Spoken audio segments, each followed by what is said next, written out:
분당에서 영상으로 예배에 참석하시는 우리 성도님들도 함께 할렐루야로 인사 나누겠습니다. 할렐루야, 할렐루야. 제가 이렇게 오랜만에 또 단에 서는 것 같습니다. 얼마 전에 한 청년이 그러더라고요. 목사님 너무 부러워요. 왜? 목사님은 주 3일 근무하시잖아요. 화요일, 금요일, 토요일. 그래서 요즘은 제가 주 1일 근무를 하는데 그 청년이 얼마나 부러워할까 그런 생각을 해왔습니다. 우리 옆 사람과 함께 오늘 이렇게 인사했으면 좋겠습니다. 1년 동안 당신과 함께해서 너무 행복했습니다. 시작.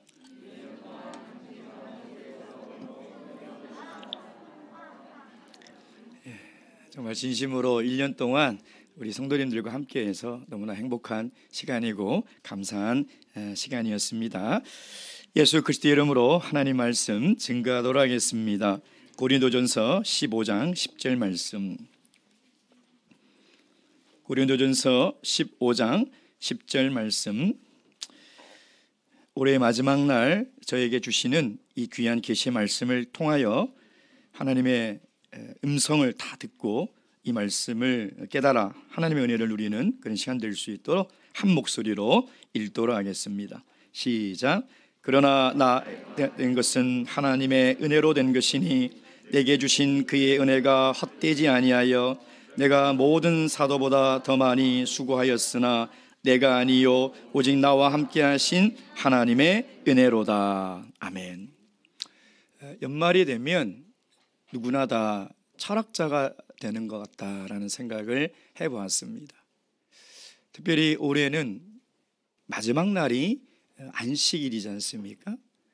그래서 오늘 오전에 기도하면서 우리의 인생도 결국 마지막 날이 되면 영원한 안식으로 들어가는 것이 아닌가. 그래서 올해의 마지막 날은 신앙적으로도 좀 의미가 있는 그런 날이 아닌가라는 생각을 해보았습니다. 여러분, 우리가 이 땅에 살면서 이 안식일을 기억하여 지키는 것은요, 내가 영원한 안식에 들어갈 수 있느냐 없느냐의 가장 중요한 시간이라는 것입니다.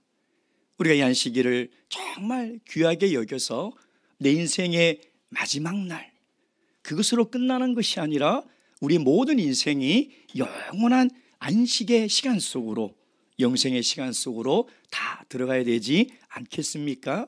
그래서 오늘 이 시간 연말이 되면 누구나 다 살아온 인생을 돌이켜보고 또 발자취를 뒤돌아보지 않습니까? 1년 동안 얼마나 많은 일이 있었습니까? 1년 동안 얼마나 많은 사람을 만났습니까? 세상 사람들도 한 해를 뒤돌아보며 또 반성하고 또 계획을 세우는데 우리 그리스도인들도 신앙 안에서 걸어왔던 한 해를 뒤돌아보는 것은 굉장히 중요한 시간이라는 것이죠. 사랑하는 성도 여러분, 한 해를 뒤돌아보실 때 어떤 것을 많이 생각을 하십니까? 나에게 일어났던 수많은 일들, 또 나와 만났던 사람들, 그리고 시간들, 물론 다 중요하죠. 그러나 정말 우리가 뒤돌아봐야 할 것은 뭐냐면 바로 나 자신이라는 것입니다. 나를 스스로 돌아볼 수 있어야 한다는 것이죠. 저는 이 세상에서 가장 불행한 사람이 누굴까 생각을 해보면 현재에 있는 자신의 모습에 대해서 만족하지 못하고요, 지나온 자신의 시간에 대해서 늘 후회하고요, 앞으로 살아갈 시간에 대한 희망이 없는 사람이 아닐까. 그러니 정말 오늘 이 한 해를 뒤돌아보면서 내 자신을 스스로 돌아보는 것은 너무나 중요한 일이라는 것입니다. 청년들과 사도행전 성경 공부를 하면서 그런 질문을 했습니다. 여러분들은 바울 사도가 행복한 삶을 살았다고 생각하십니까? 어땠을까요? 힘들었을까요? 외로웠을까요? 고통스러웠을까요? 생각을 막 하더라고요. 행복하다라고 얘기하려니 그의 삶을 보니 도저히 행복해 하지는 않았을 것 같고 외롭고 힘들었을 것 같은데 왜 이런 질문을 하나 라는 표정으로 저를 쳐다보더라고요. 그도 그럴 것이 그는요, 외모적으로 보면 많은 신학자들이 이야기하는 건데요. 키도 굉장히 작았대요. 그리고 대머리고, 그리고 일자 눈썹이고, 좀 있으면 아마 제가 그렇게 될 것 같아요. 그런데도 바울 사도는요, 굉장한 자신감과 자존감이 있었대요. 그의 글에서, 그의 편지에서, 그의 외모로 인해서 위축되거나 그의 외모로 인해서 그가 불만족하거나 하는 것을 찾아볼 수가 없었다는 것이죠. 또한 그의 환경은 어떻습니까? 그가 살아온 주의 환경은 어때요? 복음을 전하면서 먹지 못하고 씻지 못하고 수많은 핍박을 받지 않았습니까? 더군다나 동족으로부터 배신자로 낙인 찍혀서 버림받아 버렸어요. 배신자라는 소리를 들으며 살지 않았습니까? 더욱이 자기가 세운 교회의 성도들이 그를 미워했습니다. 그러니 그가 살아온 이 주위의 환경을 보더라도 정말 행복한 일은 하나도 없는 것이죠. 그의 마지막 인생은 어때요? 로마의 그 단두대에서 목이 잘려나가는 순교가 그의 인생의 마지막이 아닙니까? 근데 어떻게 바울 사도가 행복한 삶을 살았다고 이야기할 수 있을까? 바울 사도는 도대체 그 행복한 삶을 사는 비결이 무엇일까? 오늘 우리도 오늘 이 바울 사도의 고백을 통해서 그 비결을 배울 수만 있다면, 그것을 깨달을 수만 있다면, 내가 어떤 모습으로 살아오고 살아가든지, 내가 어떤 환경 속에서 살아왔고 살아가든지, 내가 어떤 모습으로 죽든지 그것이 내 인생의 행복과 불행을 결정하는 것이 아니라, 나도 바울사도처럼 마지막 정말 하나님께 내 인생에 대해서 감사하고 행복한 인생의 마무리를, 마지막을 할 수 있지 않겠습니까? 저는 오늘 이 한 해의 마지막 날 우리 모든 성도님들이 이 비결을 꼭 배우셔서요, 저와 여러분이 이 마지막 시간대에 바울사도와 같은 이 행복한 삶의 고백을 다 하시며 영원한 안식에 들어가시길 주님의 이름으로 축원드립니다. 첫 번째 그 비결이 뭐냐? 하나님의 은혜 안에서 나를 돌아볼 수 있기 때문인 것이죠. 그러니까 하나님의 은혜를 빼버리고 돌아보면 후회밖에 없고요, 불만족밖에 없고요, 불안밖에 없는 거예요. 과거를 돌아봐도, 지금을 봐도, 미래를 봐도 그렇다는 것이죠. 금번에 우리 대전 총회에서 총회교육훈련센터가 이제 완공이 됐습니다. 그래서 처음으로 대학부 영어회가 이제 거기서 진행이 되었죠. 과거에 비하면 거의 5성급 호텔입니다. 청년들이 너무 좋아하더라고요. 목사님, 이제 따뜻한 물로 샤워할 수 있어서 너무 좋아. 왜냐면 그전에는 자매들이 먼저 다 씻고 나면 따뜻한 물이 없어가지고 형제들은요, 그 냉수로 막 이렇게 샤워하고 그랬거든요. 근데 너무 좋다는 거예요. 춥지도 않고, 그리고 예배당도 넓고 강의실도 크고, 너무 좋더라고요.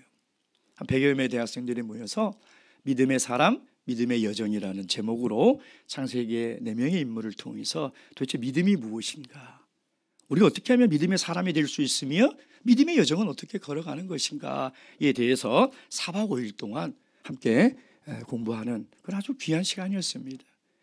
제가 청년들에게 마지막 설교를 하면서 그런 얘기를 했습니다. 믿음의 여정은 반드시 하나님의 은혜로 완성이 된다. 그거 잊지 말았으면 좋겠다.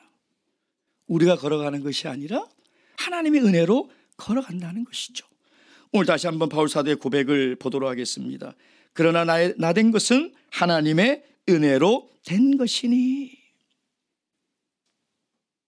자기가 어떤 삶을 걸어왔든 어떤 모습으로 있든 그 모든 것이 하나님의 은혜로 된 것이라는 것을 볼 수 있다는 것이죠. 여러분, 22년 한 해를 마무리하면서요, 하나님의 은혜 안에서 내 자신을 봐야 돼요. 그럼 걸어왔던 이 1년이라는 시간 동안 버릴 것이 하나도 없어요.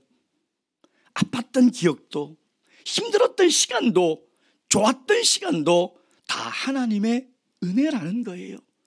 버릴 것이 뭐가 있겠습니까? 그때는 그 시간이 너무나 고통스럽고 왜 이렇게 빨리 지나가지 않나?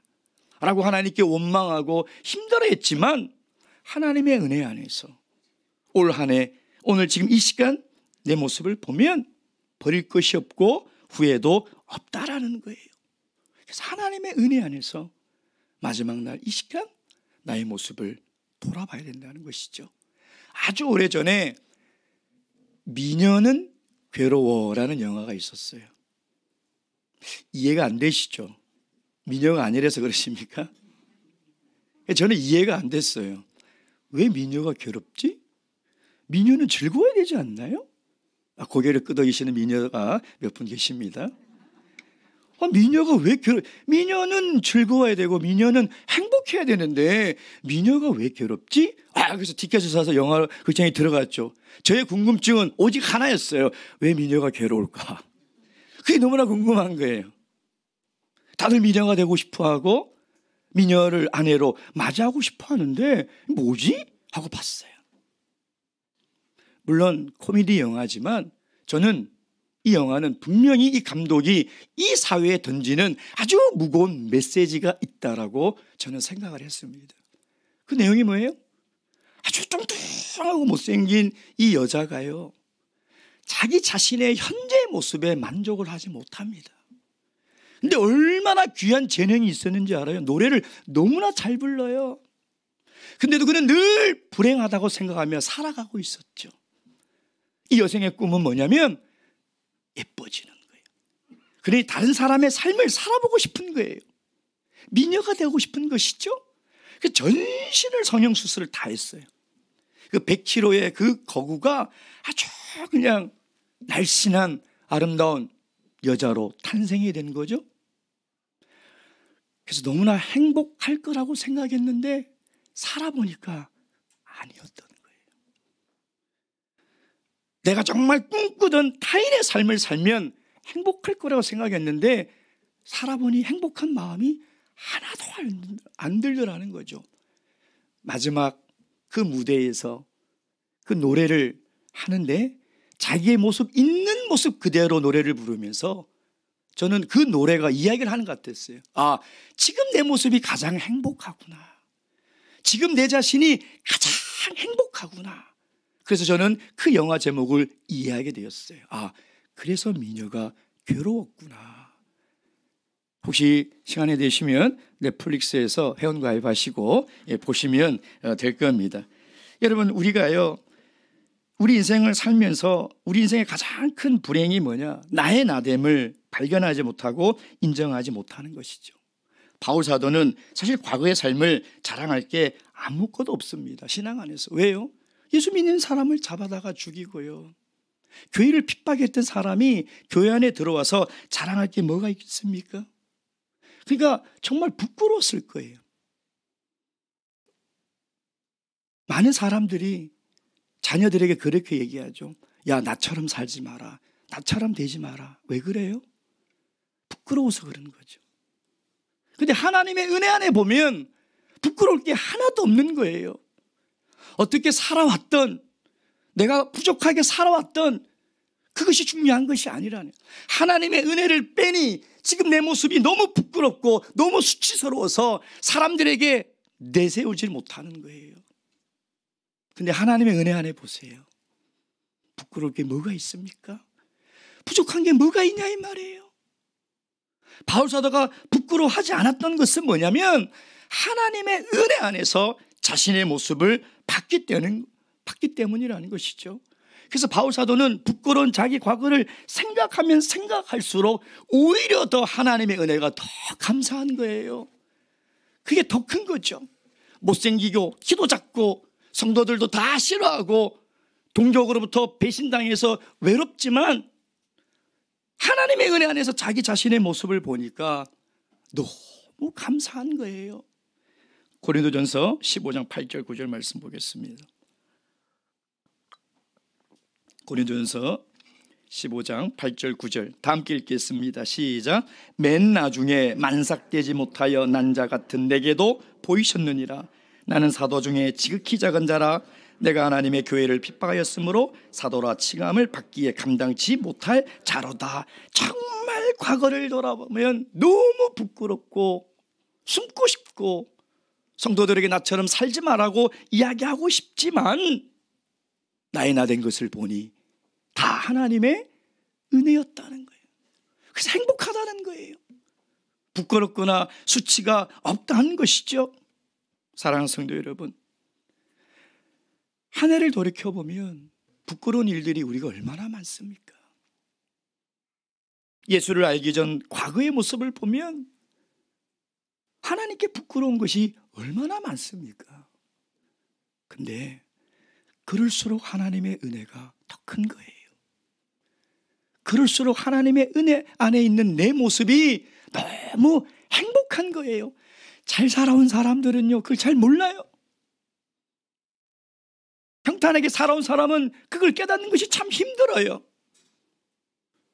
근데 만삭되지 못해서 태어나고 스데반 집사가 죽을 때에 거기서 찬성하며 옷을 들고 있었고 다메섹 도상까지 공문을 받아서 예수 믿는 사람을 잡아 죽이겠다고 가던 그를 부활하신 예수님이 만나주셔서 사도가 아니라 성도를 삼아주셔도 그 은혜에 너무나 감사하게끔만 나에게 사도라는 직분을 주시니 과거가 무슨 소용이 있냐 이 말이에요.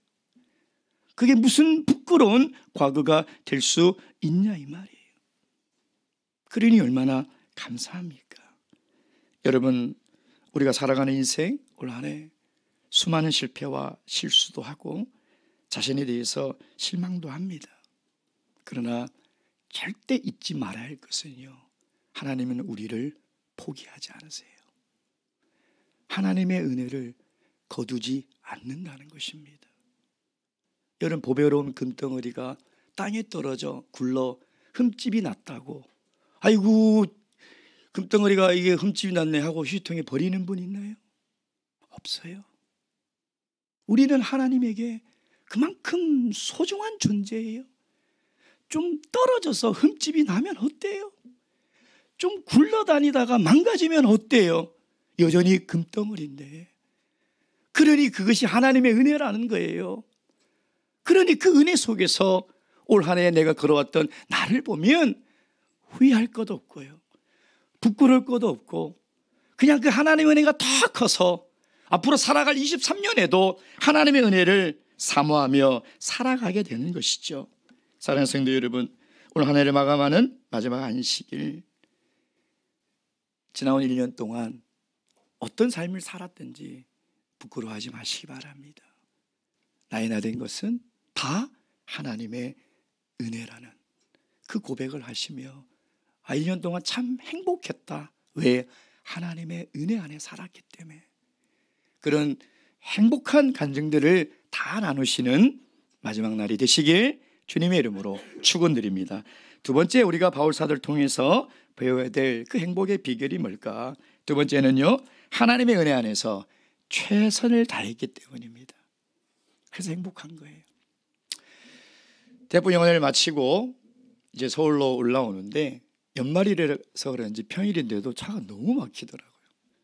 한 명이 모자라서 전용을 못 탔어요. 그래서 이제 차는 전용을 탈 수 있는 차인데 전용은 막 쉥쉥 나가는데 꽉 막혀 있는데 청년들이 저를 자꾸 유혹하더라고요. 목장님 카메라 안 찍힐 건데요? 모를 건데요? 저도 순간 그래 하고 싶은데 그래도 법은 지켜야지 하고 거기를 그냥 꽉 막히는 데를 이제 올라오는데 조수석에 우리 종민 형제가 앉았어요. 제가 그랬어요. 편안하게 자라. 왜냐하면 대학부 영어회를 책임자였거든요. 그 모든 걸 준비하고 진행을 하느라고 뭐 회의가 마치면 막 1시, 2시 이렇게 자더라고요. 얼마나 피곤해요. 근데 자라고 했다고 또 코를 드릉드릉 불면서 자더라고요. 이 조수석에 앉아가지고. 참 제가 그 소리를 들으면서 제 대학생 때가 생각이 났어요. 저도 영어회 책임자를 했었거든요. 영어회를 준비하고 그 모든 일정 동안 이게 진행에 차질이 없도록 이게 다 끝나고 나서 학생들을 다 보내놓고요. 잠시 눈을 붙이고 가야 되겠다. 그리고 누웠어요. 눈을 뜨니까 그 다음 날이더라고요. 근데 피곤하다는 것보다 너무 행복하더라고요. 뭐 영은혜가 잘 되고 안 되고 그것보다도 내가 최선을 다했구나. 내가 이렇게 곤이 떨어진 것 보니 내가 최선을 다했구나. 사실 한 해를 돌아보면요, 우리를 우울하게 하고 우리를 힘들게 하는 것 가운데 하나가 뭐냐면, 야, 내가 2022년 정말 잘 살았을까? 라고 자문할 때 자신 있게 대답하기가 어렵다는 것이죠. 그렇지 않습니까? 근데 이 위대한 바울 사도도 분명히 그런 고민을 했다는 거예요. 그러나 그는 그의 과거가 너무나 부끄럽기 때문에 그는 더욱더 노력을 하고 최선을 다했다는 거예요. 10절 말씀 다시 보겠습니다. 내게 주신 그의 은혜가 헛되지 아니하여 내가 모든 사도보다 더 많이 수고하였으나. 저는 이 말씀을 읽으면서요, 바울 사도가 지금 자랑을 하는 건가? 아니, 모든 다른 사도가 들으면 기분 나쁠 것 같은데 왜 이런 얘기를 하지? 근데 아무리 생각해봐도 이거는 자랑이 아니에요. 내가 다른 사도들보다 더 수고했다는 것은 자신을 내세우기 위한 교만이 아니라는 것이죠. 왜냐하면 바울 사도는 지금 열매와 결과와 성과를 가지고 자랑을 하지 않아요. 내가 다른 사도들보다 교회를 더 많이 세웠다. 내가 다른 사도들보다 복음을 더 많이 전했다. 내가 다른 사도들보다 더 많이 봉사했다. 이렇게 이야기하고 있지 않다는 거예요. 뭐라고요? 더 많이 수고했다는 거예요. 더 많이 수고했다. 이거 왜 이렇게 더 많이 수고했을까? 앞에 나와 있죠. 뭐라고 나와 있습니까? 그의 은혜가 헛되지 아니하여. 그의 은혜가 뭡니까? 예수 믿는 사람을 잡아 죽이고 교회를 핍박하던 괴수 중에 괴수인 나를 사도로 불러주신 그 하나님의 은혜를 헛되게 하지 않기 위해서 나는 최선을 다했다는 거예요. 여러분, 우리가 하나님의 은혜에 감사하고 하나님의 은혜를 갚는 것은 어떤 성과를 내거나 어떤 열매를 내가 얻거나 내가 목표를 이루는 것이 아니에요. 그건 하나님이 정말 은혜를 주시면 하는 거고 아니면 안 되는 거예요. 그걸 우리가 막 아둥바둥하고 막 그것을 간절히 바란다고 되는 게 아니에요. 그걸 빨리 깨달으셔야 돼요. 그건 하나님의 영역이에요. 하나님의 영역. 우리의 영역은 뭐냐? 그 은혜가 너무 감사해서 최선을 다하는 거예요. 이런 자랑을 하셔야 돼요. 나는 저 사람보다 더 수고했다는 거예요. 왜? 내가 저 사람보다 더 죄인이었기 때문에. 내가 저 사람보다 더 죄인 중에 죄인이었기 때문에 그 은혜가 헛되지 않기 위해서 내가 더 최선을 다했다는 거예요. 그 말은 다시 얘기하면 하나님의 은혜에 더 감사했다는 거예요.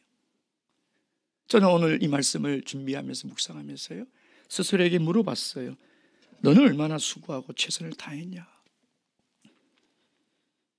하나님이 주신 직분, 사명을 위해서 올 한 해 너는 얼마나 최선을 다했냐? 여러분은 어떻습니까? 여러분 정말 하나님이 주신 그 귀한 일들에 대해서 다른 사람보다 다 최선을 다하며 살아오셨다면 그 모든 것은 하나님의 은혜죠. 수고하게 하신 것도 하나님의 은혜예요. 왜냐하면 그 은혜를 깨닫지 못하는 수고는 위험한 수고예요. 그 은혜 때문에 우리가 더 수고하는 것이죠. 그래서 저는 이 말씀을 묵상하면서 그런 깨달음이 있었습니다. 아, 우리가 하나님의 일을 하면서 내가 완전하기 때문에 행복한 것이 아니라 불완전하지만 내가 그 안에서 노력했다는 것, 내가 최선을 다했다는 것, 우리들이 실패하지 않았기 때문에 잘 살아는 것이 아니라 실패한 가운데서도 하나님 앞에 그 아픈 마음을 붙들고 와서 내가 최선을 다하지 못하고 내가 더 수고하지 못해서 하나님 앞에 눈물을 흘릴 줄 아는 그 마음이 있느냐? 저는 그것이 정말 더 중요한 오늘 우리의 이 신앙이 아닌가라는 생각을 해보았습니다. 사랑하는 성도 여러분, 우리가 살아가면서 하나님께서 우리를 통하여 열매와 성과를 원하시는 것은요, 하나님께서 은혜로 주시는 것이고, 우리는 주어진 것에 대해서 최선을 다하며 살아가면 행복한 거예요. 부족하고 연약하고 어리석은 나에게 이런 작은 것이라도 직분을 맡게 하시고 수고하게 하신 것이 다 하나님의 은혜임을 믿으시고, 한 해 동안 정말 수고 많으셨고요, 그 은혜에 진심으로 감사하시고, 내년에는 더 하나님의 은혜로 더 수고해서 우리가 인생의 마지막 날 바울사도처럼 내가 다른 모든 성도들보다 더 수고한 최선을 다하는 삶을 살았다라는 이런 행복한 고백을 저와 여러분이 다 할 수 있기를 주님의 이름으로 축원드립니다. 마지막 세 번째, 바울사를 통해서 우리가 배워야 될 행복의 비결이 뭐냐? 하나님의 은혜 안에서요, 감사할 수 있기 때문인 것이죠. 시간의 창조라는 그 책에 보면 이런 말이 있습니다. 인류 역사에서 인간이 발견한 가장 큰 것은 시간이다. 시간. 이건 인간만이 가질 수 있는 독특한 문화라는 것입니다. 그래서 인간은 이 시간을 측정할 수 있는 도구를 만들었는데, 그게 뭐죠? 시계죠, 시계. 근데 하루, 일주일, 한 달, 이게 매듭을 짓잖아요. 매듭을 딱 짓죠. 시간이 시계만 있다고 해서 시간이 매듭이 지어지지가 않습니다. 정리가 안 되죠. 그걸 정리하는 것이 달력이에요. 그 매듭 그 달력을 잘 매듭 지어서 이어놓은 것이 뭐냐면 역사라는 것입니다. 그것이 역사라는 것이죠. 그래서 어느 한 시간, 어느 1분, 1초, 하루, 한 달, 이 모든 것이 중요하지 않는 게 없어요. 그것이 다 모여서 오늘날의 역사를 이루는 것이기 때문인 것이죠. 그래서 1년을 마감하면서 이 22년을 우리가 이제 마지막 매듭을 딱 지어야 되는데, 매듭을 지을 때 가장 매듭을 아름답게 지을 수 있는 것이 뭘까? 그건 바로 감사라는 것입니다. 감사. 우리의 인생도요, 정말 마지막 날 호흡을 다 마칠 때 하나님 감사합니다. 여보 감사해. 얘들아 감사해. 이것보다 행복한 사람이 어디 있습니까? 이것보다 인생을 아름답고 멋지게 매듭 짓는 사람이 어디 있습니까? 감사로 매듭 짓는 것, 이것이 정말 큰 하나님의 은혜라는 것이죠. 근데 하나님의 은혜 안에서는 감사하지 않을 게 없다라는 겁니다. 그러면 대학부 영원회 때 우리 대학생들이 찬양 발표를 하는데 굉장히 발랄하고 경쾌한 노래인데 제목이 감사송이에요. 송. 쌍시옷을 썼더라고요. 근데 그걸 들으면서 저는 막 진짜 너무 밝게 율동을 하면서 찬양을 하는데 저는 막 눈물이 막 쏟아질 것 같아요. 가사가 굉장히 단순한데 너무 은혜가 되더라고요. 그리고 성도님들과 제가 찬양을 할 수는 없고요, 제가 깜찍하지 못하기 때문에 가사를 한번 읽어봤으면 좋겠다는 생각이 듭니다. 굉장히 간단해요. 가사 한번 읽어볼까요? 시작. 그래서 감사, 그래도 감사, 그러나 감사, 그러므로 감사, 그렇지만 감사, 그럼에도 감사, 그러니까 감사, 아주 그냥 감사, 그리 하실지라도 감사, 그리 아니하실지라도 감사, 그럼에도 불구하고 감사, 이래도 저래도 감사, 매일매일 감사, 항상 감사, 쉬지 말고 감사, 범사에 감사. 골로새서 2장 7절 말씀 보겠습니다. 골로새서 2장 7절 말씀.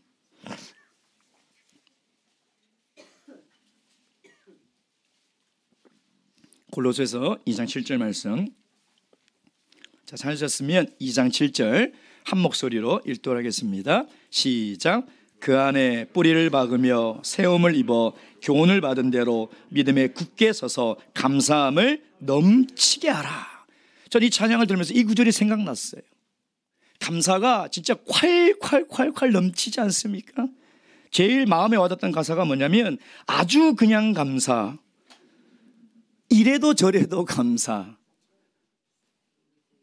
감사가 그냥 내 삶의 잔에서 콸콸콸콸 넘쳐나는 이 찬양의 고백을 제가 들으면서요, 눈물이 왈칵 쏟아지더라고요. 예. 여러분, 정말 우리가 한 해 우리 인생을 마무리하면서 우리가 살아가는 동안 감사가 흘러넘쳐야 되지 않겠습니까? 그래서 제가 한 해 동안 우리 성도님들에게 감사할 게 뭐가 있을까? 나는 정말 차고 넘치는 감사를 할 수 있을까?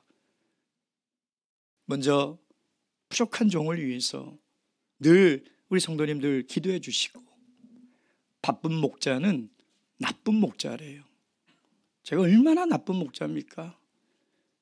제일 나쁜 목자 아닙니까? 근데도 이해해 주시고 그 안에서 최선을 다해서 저와 함께 목회를 도와주시고, 주님께서는 분명히 내 양을 먹이라고 했는데 제가 너무 먹어서 살이 쪘는데도 괜찮다고, 더 쪄도 괜찮다고 위로해 주시고, 너무나 감사할 게 너무나 많더라고요. 우리 원로 성직자, 우리 어르신들 정말 자리를 지켜주시고, 말씀은 없지만 늘 교회를 사랑하시고 조언해 주시고, 또 우리 집사님들 정말 그 집사님들의 그 수고, 젊은 임원분들 1년 내내 보면 자기 맡은 일들에 대해서 최선과 책임을 다하는 그런 모습들, 또 우리 교사들, 또 주방에서 애쓰시는 분들, 청소하시는 분들, 또 매주 어떻게 이 겨울에 이렇게 이런 장미를 볼 수 있을까 헌신해 주시는 분들, 그리고 우리 모든 성도님들 한 분 한 분 생각하니 감사가 넘쳐나지 않을 수가 없는 것 같더라고요. 그래서 지금 3가지 이상을 생각을 하셔서 옆에 있는 분에게 3가지 이상의 감사를 하셔야 됩니다. 2가지는 안 넘칩니다. 자, 빨리 짜내셔서 3가지를 감사하시기 바랍니다. 시작.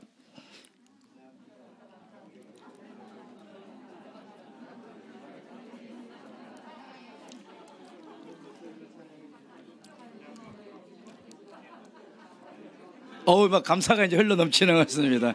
막 넘칩니다. 예, 예, 예. 정말 올 한 해 동안 인도해 주신 하나님께 진심으로 감사를 드리고요, 오늘 마지막 날 우리 송년 예배 때나 또 신도회 식사 때 이런 감사와 찬양이 흘러 넘치는 그런 참여스 교회가 되기를 주님의 이름으로 축원드립니다. 묵도하시겠습니다. 할렐루야. 아멘.